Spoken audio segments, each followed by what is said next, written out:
Hello, everyone. Cecil Martin here. Hey, this is Hunter Henry. What's up, man? This is Max Crosby, part of Raider Nation. Hey, this is Ross Tucker, former NFL offensive lineman. Hey, it's Tyler Lockett of the Seattle Seahawks. Hey, this is Jerry Judah, wide receiver for the Denver Broncos, and you're listening to the 14-Yard NFL Podcast.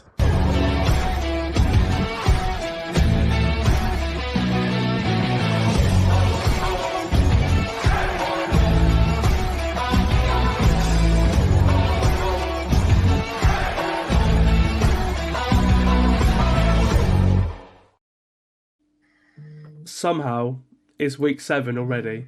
Wow. Once again, I'm your host, Sam Moores, and this is the Full 10 Yards NFL podcast. We've got a super fun slate this week with two of the most exciting games of the season headlining Sunday's schedule. And joining me to break down each of the games you can watch on UK TV this week and pick what to look out for in the rest of the slate is a returning guest. Joining me from all the way downstairs is Full 10 Yards contributor Owen Cawdell. Welcome to the pod again, Owen. It's been an eventful week with illness hitting the F10Y household, hasn't it? Yeah, big time. I think we've all been knocked out this week. I can't believe it's week 7. It's flown by, hasn't it? Oh, for sure, mate. I know it's just I've been doing, it's my 14th, 15th in season podcast now, and I'm just like, what the hell's going on? It's flown by. And with uni stuff as well this week, it's been a very, very busy week, but we still find our time to do the podcast because I want to get through a whole season without missing one. So yeah, it will happen. Anyway, mate, let's get into week 7. We'll get started with Thursday Night Football, where the Jacksonville Jaguars moved to 5-2, beating the now 3-4 New Orleans Saints 31-24. Trevor Lawrence played, albeit with a knee brace, and it okay for someone with limited mobility. He got out to scramble a couple of times in this game too. And the Saints came into this one looking to put up a better offensive performance than what they've been getting, because they've struggled in the red zone. They've been getting yards, but just no end product whatsoever. It was much the same in the first half. The second half was much better, but at that point the Jags had already had a big lead. The Saints had scored 18 second half points, 15 of those in the fourth quarter, made the game interesting, but it was a costly Foster Moreau drop in the end zone that stopped the grand slam finish in this game. But it's the same old story with the Saints. Red zone issues costing them. Because despite getting just under 24 minutes of the ball and turning it over twice, it felt that the Jags were in control of this game throughout, didn't it, Owen? Yeah, completely. I mean, I'm looking at it on paper at the start of Thursday, and I thought, do I stay up, do I not? But it turned out to be a very entertaining game. And I think some Saints fans might be a little bit annoyed by a certain amount of calls, but to be honest, Saints, especially second half, they looked decent. So yeah, it was a good game. Yeah, I mean, if you're a Saints fan in this one, at least Alvin Kamara looks good. He had 153 all-purpose yards. Michael Thomas too. He had a great touchdown, awesome catch. Yep. Yeah, he looked good as well. Obviously, Olave's injured, and this is a big thing with the Saints. Yeah. Now, the last couple of weeks, Olave's had a toe injury. He's not been able to sort of catch the ball as well, especially pull the ball down. We've seen again sideline catches the last couple of weeks. He's not been able to put them in, so that is something that is letting them down. And the offensive line as well was not great for the Saints. But yeah, they found the run game a little bit yesterday. Kamara he had 90 receiving yards as well. That was good. But the difference in this game ended up being that Derek Carr picked 6 to Darius Williams in the third quarter. Darius Williams' second pick 6 in 2-3 weeks now. 4 weeks. Either way, Darius Williams, he's been around the football. He's got multiple interceptions this season. Obviously, a couple of fucking touchdowns from interceptions this season too.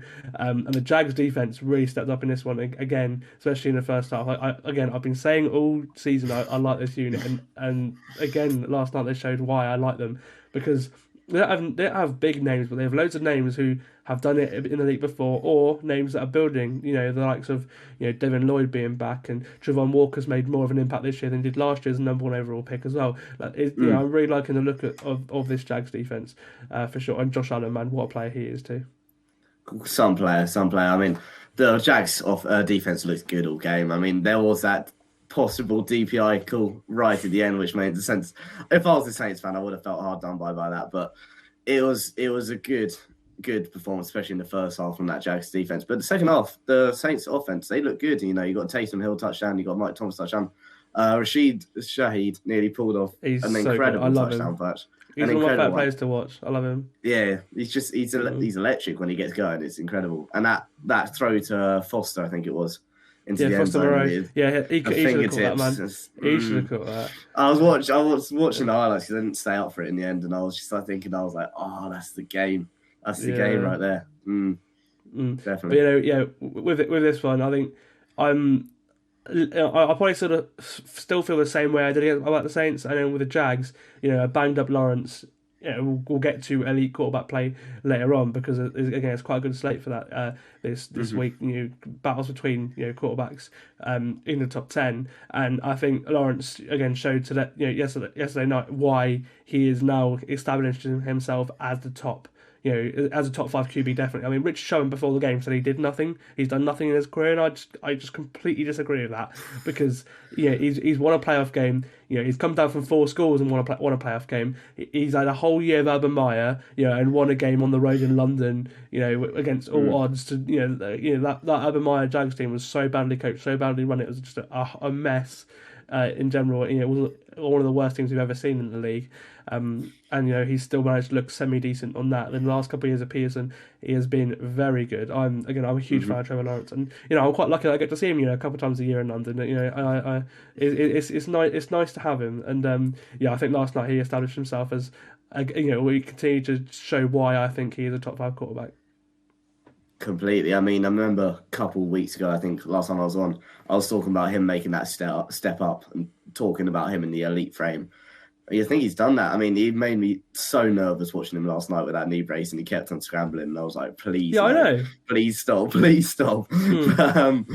he is who we thought he'd be coming into the league, and it's nothing more than that. We knew he could be elite, and he has turned out to be elite, and this Jags team do look dangerous. Yeah, for sure. We'll get on to at least formerly elite quarterback. He's sort of just on the periphery for me right now in Lamar Jackson, who welcomes Jared Goff and the Detroit Lions. His Ravens do. The Ravens are 2.5-point favourites in the main game on Sky. I assume it's on Sky because it's the best game of the week by far on Sunday at 6 p.m. Both are coming off wins. The Lions one was more convincing than the Ravens though. The Ravens need to start putting points on the board because the Lions will score, and we've seen that. Even when they're playing against good defense like the Bucs last week, they still put up 20 points. The Ravens got through the game in London, but scored only the 1 touchdown, which is what I'm getting to. Having to rely on 6 Justin Tucker field goals is a bit of a problem. And I mean, I loved it because seeing a Justin Tucker masterclass in London last week was great. Obviously, offenses are slow in London too, so there's that. But no, I mean, just with Baltimore, that's what I'm looking for. Just the offense to take a step up. Now you're healthy as well. For me, all eyes are on the Lions because right now they're in possession of the 1 seed in the NFC. They're 5-1, as we said. Liam said on Monday's podcast that the analytics show that they are the 3rd best team in the league behind the Niners and the Chiefs. So they're definitely Super Bowl contenders on the analytics front. Jared Goff is PFF's highest graded quarterback this year. And whilst he's not producing the numbers that Josh Allen or Tua Tagovailoa are, he is very good at protecting the football. He's the league's best turnover worthy play percentage rate at 1.3%, only 3 all year. Ben Johnson's put him in a position to push the ball down the field, being 10th in big time throws too. In the top 10, creating a good mix of conservative but clinical offense. They're running the football well too. David Montgomery's had the majority of the carries, but the thing to watch in this game is the fact that he's facing a period of time on the sideline with a rib injury. He's not practiced this week, so it looks like Jahmyr Gibbs is his time to shine, which is great because I'm a fantasy owner of him. I'm very excited for this. It sounds like he's back from his hamstring this week, as I said. He's missed the last 2 games, but the Lions' offense, it faces another big test for the 2nd straight week going up against the Ravens' defense. It was great against the Titans in London. The Ravens are even better than Tampa Bay were, who they faced last week, and then the Lions only scored 20 points last week as well. They're the 4th best points per game on defense faced, and the 2nd best defense in the red zone, which is a really good stat. And that's the 2 best teams in the red zone back-to-back weeks for the Lions now. And obviously last week they did struggle offensively a little bit. So they're only allowing defenses to score 25% of the time when they get in the red zone, which is amazing. Owen, what are you seeing in this game? Because I'm really looking forward to this. Two great teams, two teams that are, I'd probably say the Lions more than the Ravens, but this could be a potential Super Bowl matchup. I think they're definitely two playoff teams, as I said, and I'm really looking forward to watching this game. And it's nice having a good game in the early window as well, isn't it? Completely. This game looks electric, to be honest. I mean, every week it feels like Detroit face a new challenge, and it seems like this one, apart from Chiefs Week 1, might be their biggest challenge yet. I mean, for me, this game comes down to the Lions' pass offense versus the Ravens' pass defense. And the Lions' pass offense is 4th in DVOA this year, but the Ravens' pass defense overall is 3rd. And, I mean, look, the Ravens' pass defense has been one of the best in the league, but so is the Lions' pass offense. It's tough. The Ravens rank 26th in pressure percentage and 13th in PFF rush grade. And it's just, that is the only hidden weakness about this team. You look at pass rush. So you look at this pass defense that Baltimore have. Like the stats are incredible. They got Kyle Hamilton, Roquan Smith, and Patrick Queen have all been having great years. But you've got to take it with a little bit of pinch of salt because the quarterbacks that they have faced haven't been the best. I've got a list here. It's CJ Stroud's very first start. Joe Burrow was battling injury. Gardner Minshew, Dorian Thompson-Robinson, Kenny Pickett, and Ryan Tannehill / Malik Willis. Yeah, it's not Jared Goff. It is not Jared Goff, and I think that is where the game is won and lost. If Jared Goff has an off day, or if the receivers have an off day, and if Baltimore have a good day, I think on paper both teams are so good. I think that is the only thing you can point at as if one's better than the other. This is where the game's going to get won or lost. Yeah, I think it's so difficult to pick a winner in this one, as you're saying, because I think they're two quite evenly matched teams now. But I think what sways me towards the Lions in this game before I make a prediction is the fact that Marcus Williams, that one of the two top safeties on the Ravens, obviously Cole Hamilton, you mentioned him, is the other one. He injured his hamstring last week in London. He didn't practice all week. He doesn't sound like he's going to play. So that is a little bit of a worry for me, especially when you safeties cover tight ends and Sam Laporta is absolutely balling right now. So when you've got that's Geno Stone in there, and the other backup DBs, that does worry me a little bit. But yeah, I mean, for Baltimore, I said it's about scoring offense. The defense is going to play well enough that they can hold the Lions to under 30 points. I expect, right? Now you need to score on offense again because your numbers are looking way better than they were last year. Lamar's actually throwing the football pretty well. They're not running as much. The run game's actually taken a bit of a hit this year, as Liam said on the podcast on Monday as well. So there's something that worries me a little bit. But it's about more like what's letting the Ravens down is the mistakes. Again, they are littered with them. They lost the Steelers game and the Colts game because of that. They could easily be 5-1, maybe even 6-0 right now because they've had a really good start. That Steelers game was horrific, as we said. As Liam said on Monday, it was one of the worst amount of drops period all time, along with the Chiefs against the Lions on the kickoff game. And I think that's the thing to watch. Just if Baltimore can make everything stick together on offense, then this game is going to be down to the wire, and it's why I'm hesitant to pick this game. I'm going to go for the Lions, but as an away underdog. But it's just because I love what they're doing on offense right now, and Montgomery will be a miss, but I'm hoping Jahmyr Gibbs can cook for my fantasy team. Yeah, no, I agree. I think it's going to go down to the wire, and I think that the Baltimore offense might roll, and that is why I'm taking Baltimore, but close. Wow. I was stuck between. I was like, which one do I take? I thought, I'll play devil's advocate. I'll take Baltimore in this one. Right, moving over to the rest of the 6 p.m. slate, which we'll whittle through now. We'll start with the Bills heading to New England. The Bills, right now, after last time I checked, the Bills are 8.5-point favourites, and I actually think the spread is a bit light here. I know it's a division game, but New England can't score. Their offense is one of the worst I've ever seen, and they're missing key defensive pieces. Buffalo will be without Ed Oliver by the sounds of it, but I think it's still too little of a spread, IMO. I think the third-ranked defense, in the Bills, is going up against the 31st-ranked offense in the Patriots. It's the team that is second most in turnovers created in the Bills' defense against the offense with the third most giveaways.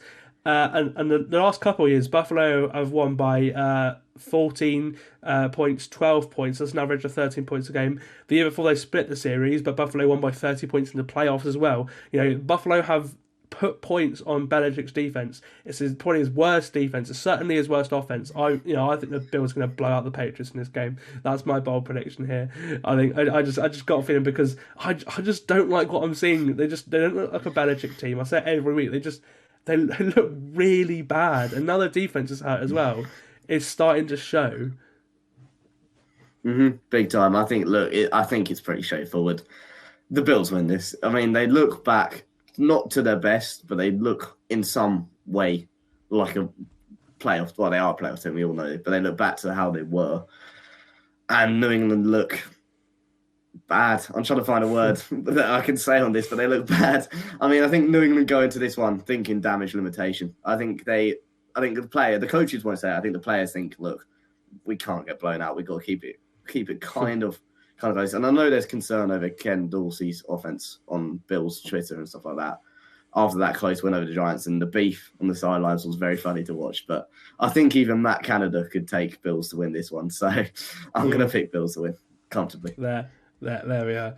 There's no Matt Canada to talk about this week. Sadly. No, we'll talk about the Steelers later. But yeah, they're I think they've got a chance of winning this week, which is why I'm not too worried about them. Right, on to another AFC North team. Just talking about the Steelers, really. The Browns. They head into Indianapolis. The Browns are 1.5 point favourites. The Browns are 3-2. The Colts are 3-3. Hopefully, this is not a battle of backup quarterbacks. It's definitely Gardner Minshew. He's playing because he's playing the rest of the season for the Colts as well, because Anthony Richardson has had season-ending shoulder surgery, which makes all the sense in the world, because the Colts aren't expected to win now. Richardson looked really good, way better than any of us thought he would do when he came into the league, matter of months ago. And it makes so much sense in the world. Save his long-term, health. There's no point in him getting injured again in this season.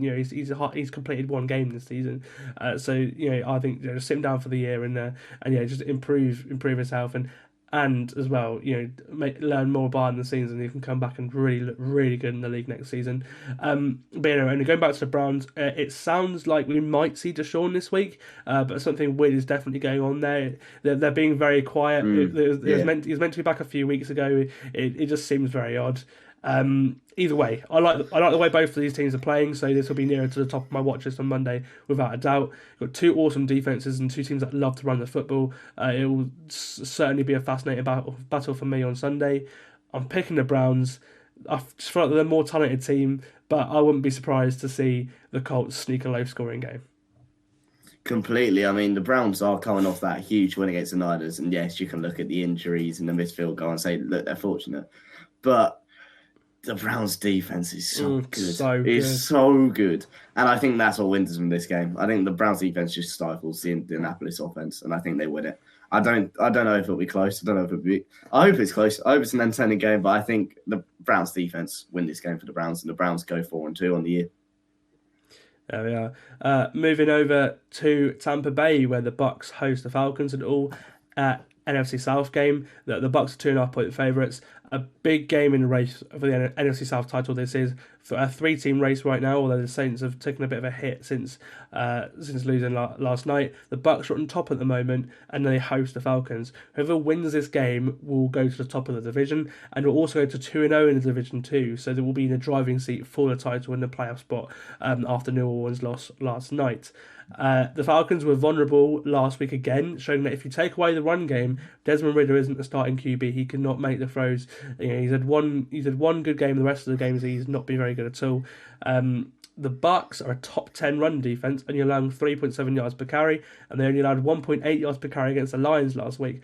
So I'm picking them to win this one big, even without Vita Vea in the middle of that defensive line. He didn't practice this week with a foot injury. I like the Bucs defense. I love Baker. I'm hoping they can have a sort of bounce back game offensively. And although again both defenses have been pretty good this year, both have impressed me. I think the Bucs right now probably have a better offense, even though they don't run the ball very well, because they can pass the football, and that's that's the way the league's going. So I'm going to go for the Bucs to win this one. Yeah, no, I completely agree about the hugeness of this game and what it means for the rest of the season. And look, I'm looking at the Atlanta sitting at 3-3. I'm like, Bijan, very fun to watch.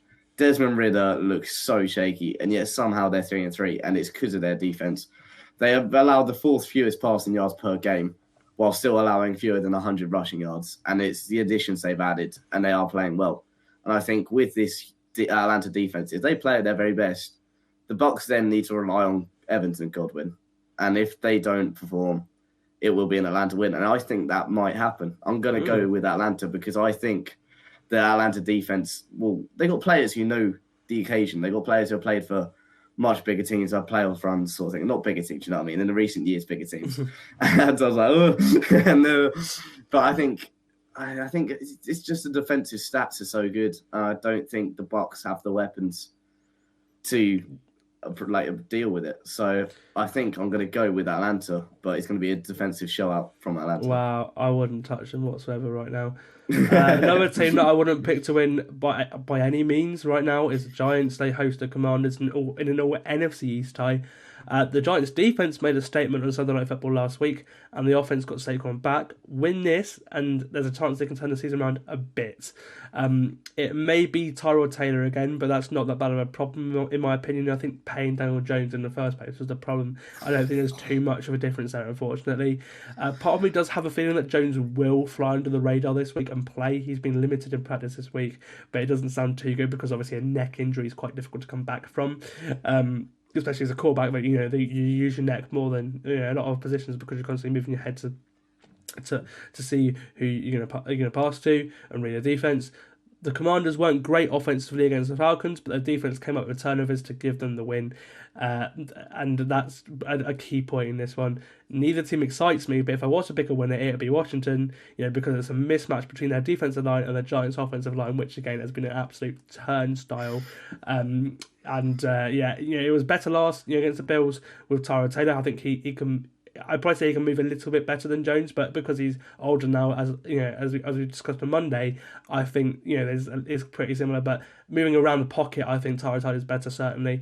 I think the Washington D line, there's a lot of talk about some of them being on the trade block. We're 10 days or so away from Halloween now when the trade deadline is. We're getting to the point where players need to have a show so they can get a move potentially. So I'm going to go for the Commanders to beat the Giants here, and pretty big. I'll definitely go over 1.5 points, which it is now, definitely. Completely, and I agree. I think this is a Commanders win. I think it is based on the D-line versus the defensive line. I don't think Daniel Jones plays at all. I think risking a neck injury is not worth it at all. And I mean, it's just this Giants team is an absolute dumpster fire at the moment, and it's looking like it's going to carry on. I'm sorry, but it doesn't look like there's an end in sight. So, to this season, I think this season, as all in all, might be a scrap.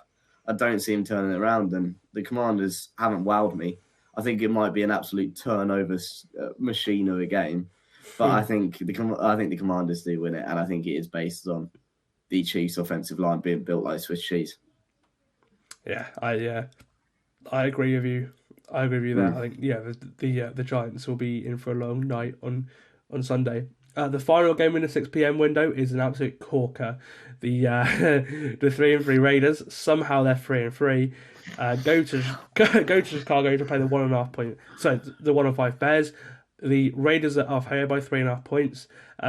And this one is a game between two backups, potentially two rookies, and Tyler Badgett and Aiden O'Connell, because Fields, or potentially Brian Hoyer, because they're keeping it quiet, because Fields and Jimmy are expected to miss this week with their finger and back injuries.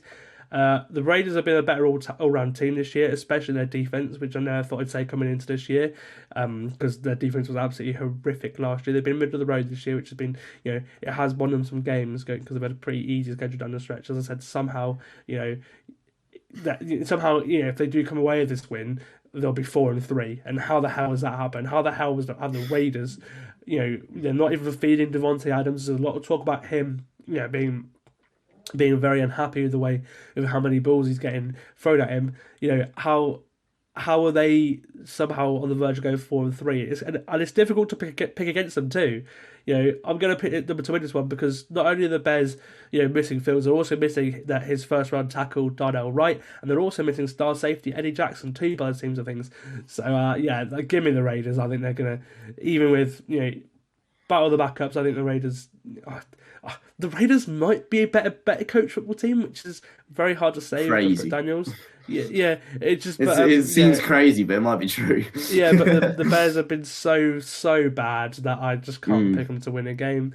I give me the Raiders in this one easily. Yeah, I mean, it's battle of the backups, and that's always fun to watch in some sort of way. But I think Chicago haven't won a home game in over a year, and that is crazy. And I really would love for Badgett, like an undrafted rookie, to have a home victory in his first start. But he cannot shake the fact that Raiders are a better team than the Bears right now. And I think that's on paper, in real life, no matter what, everyone will agree Raiders are a better team than the Bears right now. And I think it might be close. I think it will be close. But I think Raiders come out away with a win, go to 4-3 somehow, as you said. Don't truly understand how. Don't know how this has happened, but I think they will walk away 4-3. Yeah, the Raiders being in the playoff picture is just mental in the first place. I did not expect that after. I mean, they won't be there at the end of the year, but I did not expect that after, about midway through last year when they just absolutely sucked. Moving over to the 9 p.m. slate now, a game between the Chiefs and the Chargers. The Chiefs host this game is at Arrowhead. The 5-1 Chiefs and the 2-3 Chargers. The first of two battles between these teams this year, obviously. They're normally very entertaining, and I can't see that changing this time. The Chargers are under the magnifying glass now after the way they lost to Dallas on Monday Night Football. Questions are starting to be asked now. Is Herbert on the same level as the other elite quarterbacks? I've always said no. I don't see it. I just, until I can see him take over a close game and win it on his own, he is not an elite quarterback for me. To me, he doesn't add much to this Chargers offense. It's not much different to what it was, with Phillip Rivers before. If you look at his numbers compared to Phillip Rivers' last couple of years in LA, not too much different. And I just want to know, Owen, where do you place Herbert? Because for me, in the fourth quarter especially, he hides, he shrinks. We saw that against the Cowboys last week. That was everything I've been saying about Herbert all in one game. I still would take him over a host of every other quarterback because he is literally of many quarterbacks, because he is literally the perfect model for a quarterback when you look at him, right? But I'd pick Trevor Lawrence over Justin Herbert. I think he's right there next to Tua right now. He's not in the same level as Joe Burrow whatsoever, right? Because I've seen Burrow do way more with less talent and getting absolutely blown up. Having no offensive line. I hate to say it, but I've been saying this for a while, and now people are starting to see what I've been saying, because I just don't see Justin Herbert as a quarterback on the same level as Mahomes, Burrow, Allen, or Aaron Rodgers, who obviously doesn't. That's my clear top 4 in this league right now, and I'd probably put Trevor Lawrence at 5. I've got to give full credit to you. You've been on this train for a while now. You've been saying it for a while now, and it seems like everyone's jumping on. And fair play to you for spotting it early, but there is no better way to silence the criticism than a win against Kansas City. Oh, for sure. So Justin Herbert must be watching, looking at this, reading articles about himself and thinking, I got to perform in this game to put it away. And to be honest, I don't know if he will, but there is a perfect opportunity for him to get back into the elite conversation, because I think right now majority of people are not looking at him as elite. I don't really know where I land on him. I think there is a little gap between elite and normal, where he's just a little Justin Herbert gap. He's a bit in limbo, and I think if he gets it done on Sunday, I'm happy to call him elite again. Mm-hmm. Okay, yeah. I mean, it will take a lot to beat this Chiefs defense for sure. Liam was saying to me in the week that he's nervous for this one. If I'm him, I wouldn't be though. The Chiefs are well coached on both sides of the ball and have a QB who can elevate players. The Chargers, in my opinion, do not.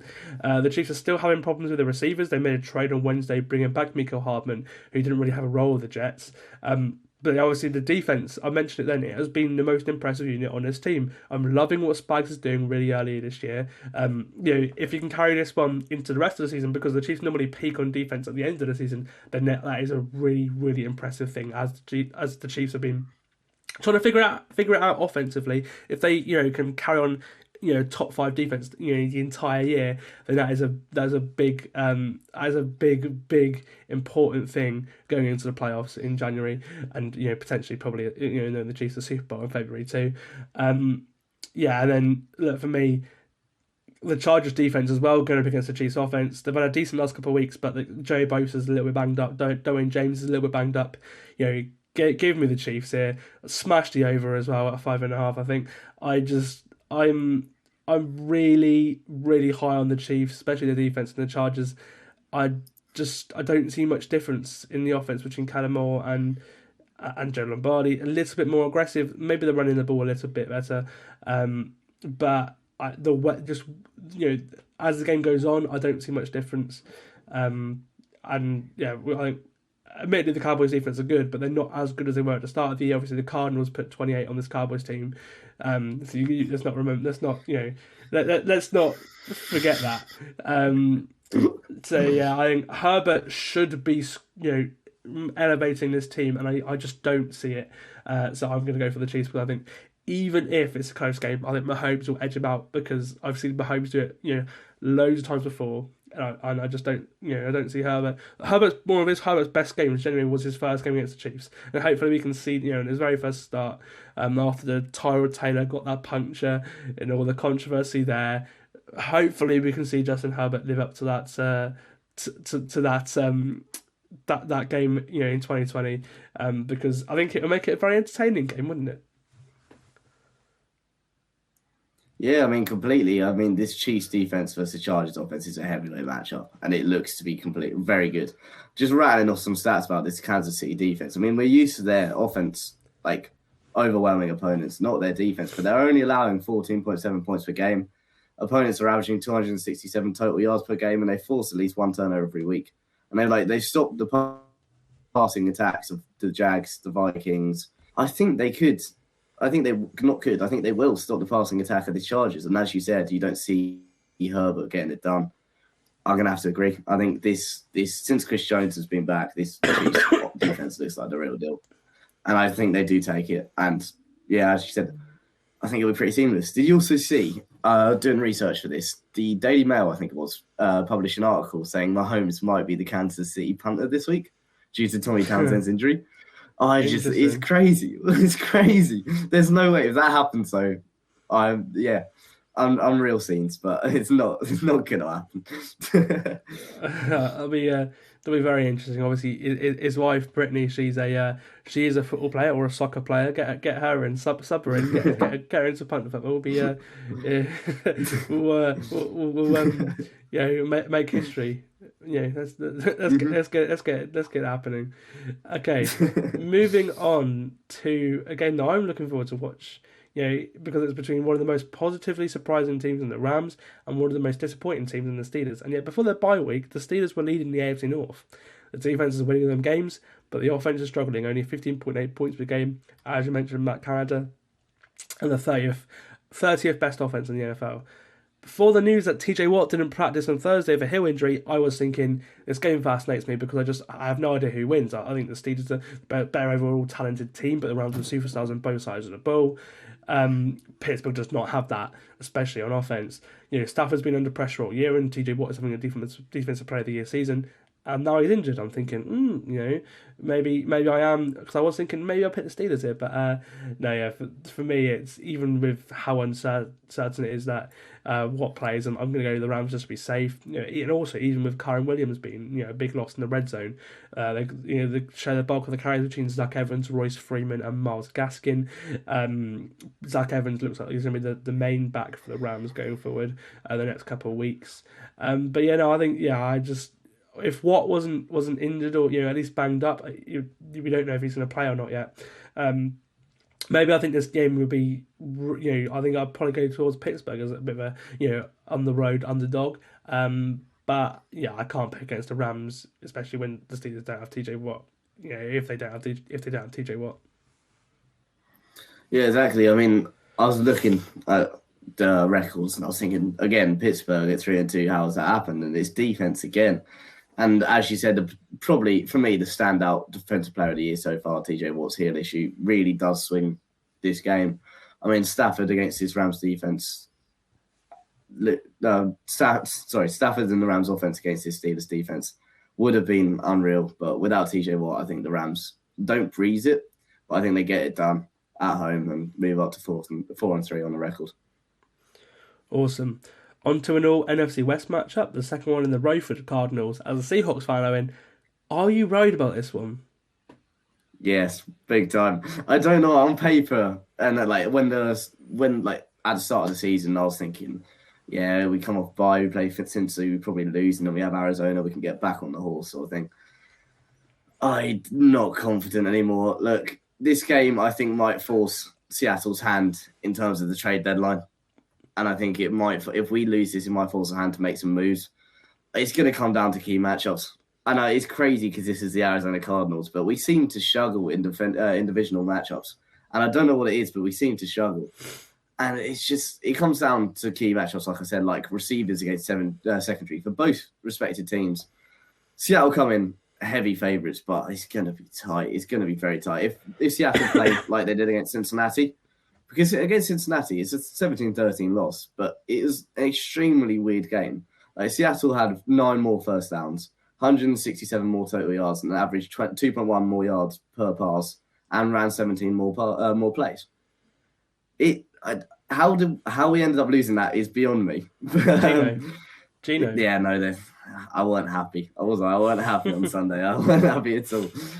But it's if we lose this, I think there is going to be questions asked to Gino, and I think it's going to force our hand in the trade deadline. I think it's going to prove big for the rest of our season, especially because I think if we do lose this, we're looking at 3-3 and we're looking at making moves because we're expected to make playoffs at the start of the year. I think that's no secret.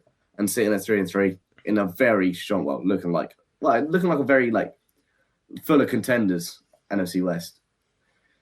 We got to do some moves.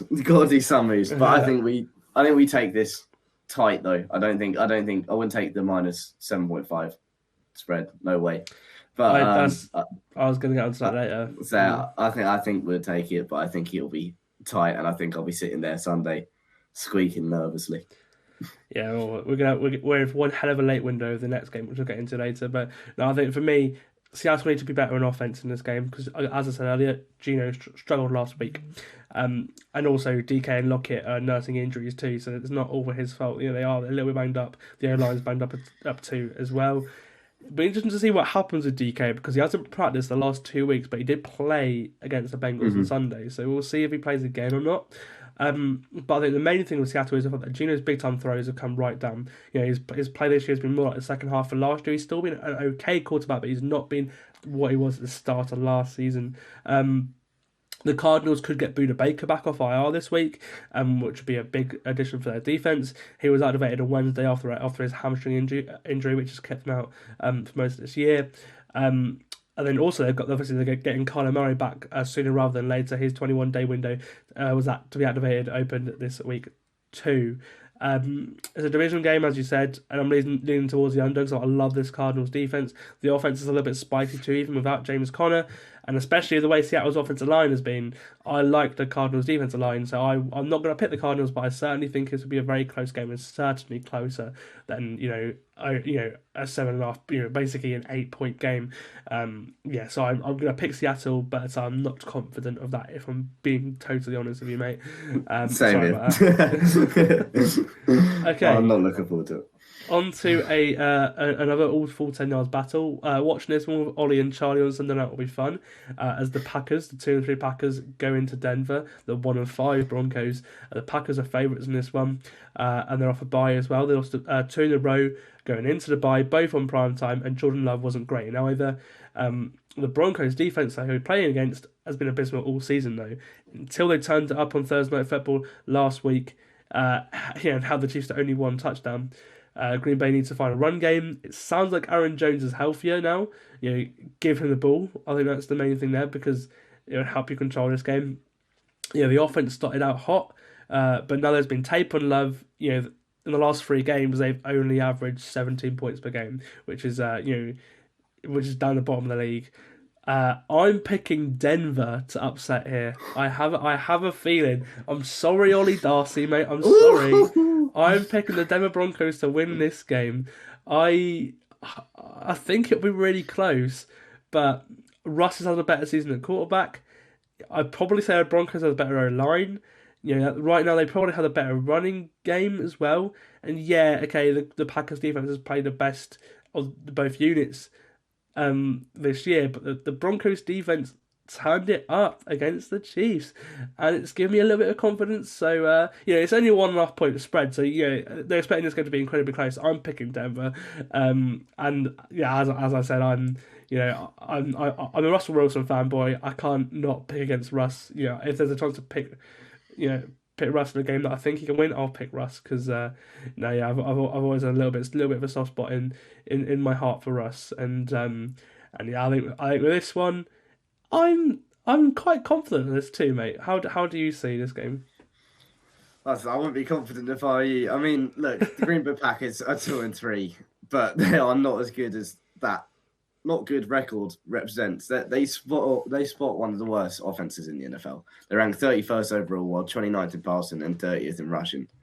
But their only saving grace and why they have 2 wins has been their top 10 defense through 6 games. And I'm still not convinced this Sean Payton and Russell Wilson marriage has clicked. And a lot of Denver fans on Twitter are convinced that they'll be 1-6. I think the best thing for Denver this season is to end up with a 1st or 2nd overall pick. I don't think they'll get it, but just a high lottery pick. Because last time they had one, they ended up with Von Miller. So it's a good thing in the long term. I'm taking Green Bay Packers, and I'm taking them due to the defense and, the Denver offense not really moving at all. But it's going to be a fun game to watch. Don't think it'll be the best football you ever see all season, but I'm taking the Green Bay Packers. So we're officially split in the household on Sunday. But it's just the Denver Broncos just don't look good. All right, finishing off with Sunday Night Football, the 5-1 Dolphins going to Philadelphia to play the 5-1 Eagles. It's the first game between 2 5-1 or better teams on Sunday Night Football since 2015, which shows how much the ability to flex games all season round is needed. Because I think we want these kind of games on primetime, especially the best primetime game, Sunday Night Football. I said it. I love NBC. I love Tarico as well. I love Chris Collinsworth. The Eagles will debut their Kelly Green throwbacks in this game, which will be awesome to see. But I wish the Dolphins are playing in their white throwbacks in this one because, especially the 72 Dolphins, the team that the uniform are based on, remaining the only unbeaten team throughout a season. This year, this week after both this Eagles team and the Niners lost, I think it would be a pretty nice thing to do, and it might, a bit controversial against in Philly, but I think it would work. Over the last 2 seasons, the Eagles have gone through a terrific rebuild that has catapulted them from on the playoff fringes to one of the greatest regular season teams we've ever seen last year. But after a strong first season with Mike McDaniel, the Dolphins have started the 2023 season also in record-breaking fashion. They lead every offensive statistic: passing yards, rushing yards, passing and rushing touchdowns, percentage of drives ending in a score, and many more categories too. The best offense at this point in the season ever, and they've kept their quarterback upright as well. Tua has hardly been sacked this year, which is the main goal going into this season. But they face one of their toughest opponents on defense yet in a supremely talented Eagles unit, led by Sean Desai. Whilst numerically it's not where it was at last year, there's no doubt in the talent on that side of the ball, especially on the defensive line. It's scary. Fletcher Cox has been one of the league's best defensive players since he arrived in the league, and now he has 2 straight top 10 picks alongside him in Jordan Davis and Jalen Carter. Carter is questionable right now. He missed last week with an ankle injury, but he's going for defensive rookie of the year, and I hope he plays in this one. Hassan Reddick is getting hot. All of his sacks have come in the last 3 games. He had 2.5 against the Jets last week. Darius Slate also missed last week, but he isn't expected to be long term. He may be back. And then there's the Eagles offense against the Dolphins defense. Both units haven't set the world alight this year, but they are supremely talented and have come up in big moments. Now, the battle that fascinates me will be the Eagles receivers going up against the Dolphins corners, because it sounds like Xavier Howard will play with his groin injury, but Xavier Howard banged up is not the same Xavier Howard. Obviously, they're getting Jalen Ramsey back soon. He's somehow, at the start, at the end of October, mid-October, he's started his window to start practicing again. They're hopeful he can come back after the Week 10 bye, which is incredible, because they thought at first he'd be back in December. So coming back at the start of November is a massive achievement for him. It's crazy, and his meniscus recovery. Obviously there's no Jalen Ramsey in this game yet. Xavier Howard injured. It's going to be. We'll see if Julio Jones plays in this game as well. He's just been added by the Eagles. You got the likes of Devontae Smith, who again is injured himself. So we'll see if he plays or not. AJ Brown and Julio Jones going up against the likes of Eli Apple, Kader Kohu, and Nick Needham might be back as well. So we'll see. He was a nice guy in the slot for the Dolphins 2 years ago. He didn't play last year, and he's coming back this year. He's had a long injury, so we'll see if he's the same guy.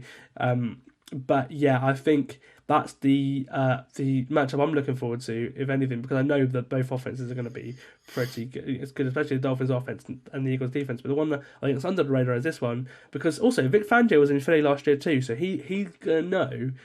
Albeit it's a different player caller, but you've got the same personnel there pretty much. A little interesting, that word, about the intricacies. That's it. About the Eagles offense and their players that not a lot of staff who weren't there every day, for a little bit of last year would know. So we'll see that too. Owen, before we get into sort of picking the teams and why I pick them, what do you see in this game? Because it's one hell of a game. Again, game of the year by far. But what do you take away from this game? What are you looking forward to seeing? What a game, man. I have in my notes, this is must-watch game of the season so far, and a possible Super Bowl preview. Miami offense is on the historic pace, and it is unreal to see. The Dolphins have scored the second most total yards in 2,992 by any team through 6 games in NFL history. It's not even a league, it's in history. Yeah, I know. And they're so close to the number one team as always. Yeah, it's so close. And they have the 5 fastest plays by ball carriers this season. It's electric. It's electric to watch. And I mean, as you said, it's just a matchup of 2 absolute heavyweights on both sides of the ball, and it's going to be some game. It's so hard to pick. It is so hard to pick. I'm not going to say who I picked yet, but it's just, I can't get over how good this game is going to be, and it's going to be amazing. It's going to come down to, it's going to come down to minute things in the game. It's going to come down to drop passes or maybe like one interception or something like that. And I think it's going to be high scoring. To be honest, I think it will be high scoring. Even though this Eagles defense, there is no secret, they are unbelievable. I think this Miami offense probably does get the better of this Eagles defense, but I think this is where the Eagles offense properly turns up. I think this is where they properly show out, especially after coming off that loss to the Jets. I think this is where they go, right, time to get it on, and time to prove why we are the top in the top 3 in the league for sure. You mentioned it there. The Eagles are yet to hit a groove yet this season. The Dolphins have hit a groove on offense. Defense, they're still looking to hit a groove too. So they're, and obviously on both units, the Eagles haven't hit a groove yet. Compared to what we expect of them this year. They're 5-1, but a lot of the wins haven't been convincing. So I think, going into this one, there's a lot of question marks that we kind of looking to get filled. The biggest test for these units this season so far. And the Eagles offense, they're going to be determined, as you said, because the Jets shut them down. The Jets defense has shut down, every offense this year. But the Eagles, especially, they, at the end of that game, that was just I mentioned it on Monday, just shocked me that they just sort of faltered in the moment. And Hurts has not been the same guy this year. He's still been, top half of the league level, but he's not been, Ollie had him for MVP this year. That's not looking great at all. I mean, I think I had Joe Burrow. Yeah, I was going to say, admittedly, I had Joe Burrow for MVP, and that's not looking great either. But I mean, look, if Tua or Tyreek wins it, I'm not complaining, mate. So nice stories. Yeah, I don't. I mean, look, this one it's just difficult to pick, isn't it? I think. Just enjoy this game, man. It's a quote completely. Rio Ferdinand. Right? Just enjoy both these teams, man. Just enjoy. Just enjoy them, man. I am picking Miami here. I feel like I can't not really if I think. Shock. But this game is going to be awesome, and I can't wait to watch it. Again, admittedly, it's going to allow me to sit back and really watch these games, on the first time round in the 2 windows going into this game. So I'm going to be, I'll be, making my notes, on a Sunday rather than a Monday. So maybe we'll see how tired I am on the podcast on Monday night watching this one. But it's gonna be a fun day of football for me on Sunday. I can't wait. But and it'll be, as a Dolphins fan, obviously I'm not biased on this podcast, but as a Dolphins fan, it would be nice to come away, on a victory Monday going into the podcast being 6-1, which is just, I've not seen in my time watching the Dolphins. I don't think I've done it in my lifetime either. I was born in 2003. It's 20 years. Dolphins have been pretty mediocre to bad for 20 years. This Dolphins team is exciting, and I hope they can win a big game in a spot on national TV, because the Bills game a couple of weeks ago, the offense was all right, but the defense was embarrassing, and hopefully the defense can put a better performance. But that's enough from me, mate. Owen, who are you picking to win this game? It's so tough, isn't it, man? I mean, I sat here for about 5 minutes just like thinking, and I'm gonna take the Eagles, and I have my notes: Eagles win by brotherly shove, and I know what happened, but imagine the scenes if it happens. I'm taking the Eagles. I think the offense gets charged up, and I think the offense get back, and I think it is. I mean, it's a dream for Miami fans like you to go 6-1 after a huge win, and you're sitting back, you're looking at this high-flying offense, you're like, wow, we have a real shot this season. I think even if you lose this game, you still have a real shot this season. But, yeah, I think Eagles just about take it, and I would love to see them take it by brotherly shove. See, and that's the thing. Last week was a big turning point for the Dolphins because they won their first game being down 2 scores at McDaniel. They've come back. They've had a few fourth quarter comebacks, but they've not had a 2-score comeback until last week. Obviously, where they went 14-0 down and ended up blowing out the Panthers. So that was a big moment for him. He coached well against Buffalo, but the other big teams, they're the big team they played last year was Buffalo, but we now getting a different big team, a team that obviously the Dolphins aren't going to play another 4 years' time unless they meet again in the Super Bowl. This one is just, we're going to have so many answers, and I can't wait to watch it, if I'm being honest, mate. Anyway, that is it for the Week 7 preview. We've kept it short this week because we're ill, so so my voice is starting to go, if you can't tell. But thank you for joining me, Owen. Obviously, thank you for listening to this as well, everyone. I hope you enjoyed it, and we'll see you on Monday with hopefully hopefully this all-star slate we've got turns out to be good. We'll see, and we'll put back to you on Monday. But for now, I'll see you after Week 7.